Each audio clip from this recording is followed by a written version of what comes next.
heart to worship you, why can't it be that automatically I know I'm going to be blessed and I know I'm going to hear a good sermon? I know that, man, there's going to be this perfect praise song at the perfect moment where someone's going to say the perfect prayer to uplift me. God, I know those things are possible, but why can that be automatic? Why can't it be automatic that when somebody is sick and they're truly in faith, praying to God that God would heal them, why can't it be automatic that they would be healed? Like, Lord God, why do you only make it possible? Why can't that be guaranteed? And I struggled, right, while I like to say these words, like, it's possible, all things are possible. Like, it's a very beautiful thing to say because it does give us hope. I couldn't help but wonder, but God, you can do more to make it possible. You can guarantee it, so why don't you? And I struggled with that question for quite a bit. And I realized a couple of things, but I want to focus on one. There is this beautiful balance when God simply makes it possible in terms of giving us hope, while at the same time giving us the character and the heart to be perfected as well. Because once again, remember this, all of this with the heart of God is that we are having our faith being perfected. We are having our faith being perfected, right? And when we are having something being perfected, right, it requires work and it requires struggling, right? It requires work and it requires struggling. For me, right, I realized this. Why? Because for most of my life, it was very easy for me to get an A in a test, right? Without any studying whatsoever. Right? Like my sister hated me growing up because I would look at a book, read it one time, and then be like, okay, I'm done, right? Because I just remembered everything. I retained all the information, right? And my sister would be like reading and studying all night, right? And then she'd be like, I don't understand, it's so unfair. Like, why do I have to work so hard? And you just look at it one time, and you get a 98, and I get a 98. It just felt unfair to her. Right? Like the results were the same when she was putting all the effort and I wasn't, right? And that's the thing.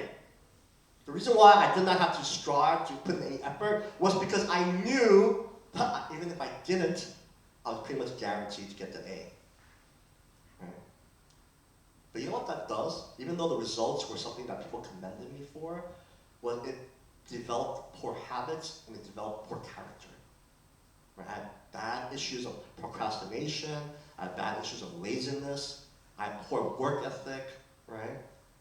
I had no gratitude for the intelligence that God gave to me, right? So people will look at the results of it and be like, wow, that's awesome, that's amazing, that's wonderful, man, you're such a good student. But in actuality, I was not a good student. I was not. I had no character, no true character and heart that would reveal as good students. And for many of us, we get frustrated with God because we wonder to ourselves, God, why can't it be automatic? It would make my life so much easier. I would feel more empowered to pray. I would feel more empowered to go to church and worship. I would feel more empowered to seek after you if those things were guaranteed and automatic. And we think that to ourselves, but in reality, no, you wouldn't. You wouldn't. You wouldn't. And the reason why this is important to God is that when we are having God perfect our faith, when we're saying that God is perfecting our faith, God is not perfecting your faith in terms of just the results. That you are someone who can lay down your Isaac, that you are someone who can lay down your offerings, that you are someone who can say the right words. That's not what this is about. That's not what it is for God.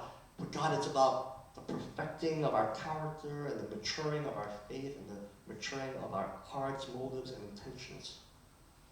Right? God isn't just interested in making sure that you produce the right results.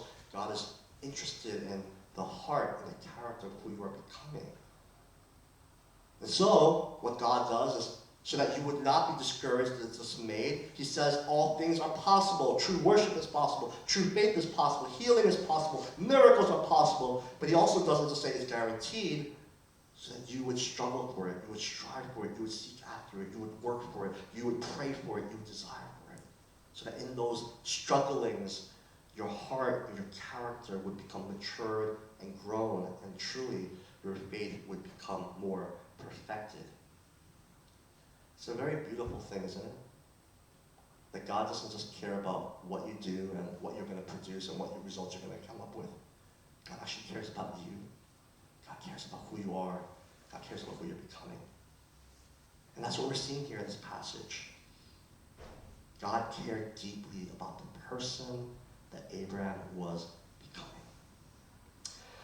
I'm going to challenge you just to take some time to pray, and we're going to challenge you with these two questions. First is, let's reflect on how the Lord has provided for us.